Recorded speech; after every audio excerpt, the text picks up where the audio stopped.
Go. Alright. Constant concern for leaders everywhere, and especially like smaller and newer organizations and groups and stuff, is how do they gain accountability and recognition, so that they're not, they grow from just a small and new company. And to put it simply, one of the best ways for a leader to do this is to make sure that every team member wins.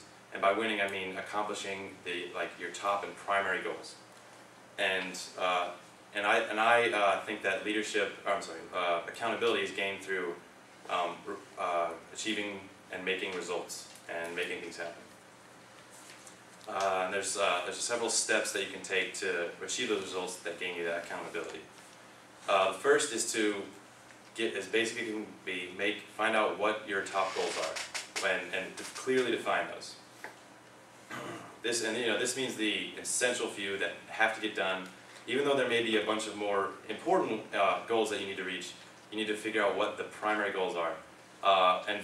A topic or something that's really I can draw an example from for me is I'm on the club frisbee team here, and like a simple example of this is that we want to win as much as we can and do the best we can in the college championships. And these goals need to be attainable, clear, and measurable, and have some sort of structure. But this does not mean by any means that they have to be easy, or that they will be easy. The next is to break down these primary goals and give each team member a set of their own goals. This is kind of like how an engine works, or for a car, how a car works. Like the wheels turn on their own, and the radiator and the belts and all those things do whatever they do. They work, get their own thing done, but as a whole, they move you from A to B. Example, and for frisbee, there's the people who do most of the throwing, the people who do most of the catching, and the guys that do the throwing work on throwing, and the guys who do the catching do catching drills and stuff like that. And so when it comes together, they know what they're doing and they can accomplish the goal of winning. Next is to ask and consult with each team member, and figure out talk about what those goals are that they have and what roadblocks they'll be, and pretty much brainstorm and think about what they'll need to do to get their jobs done. And also with this, the leader needs to talk to them and figure out how much involvement he's actually going to have.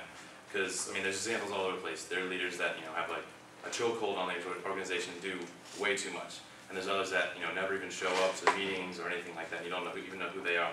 So it needs to be clear about how much involvement that leader needs to take, because leaders are responsible to people, not for people, and by that I mean they help the team members get done what they need to do.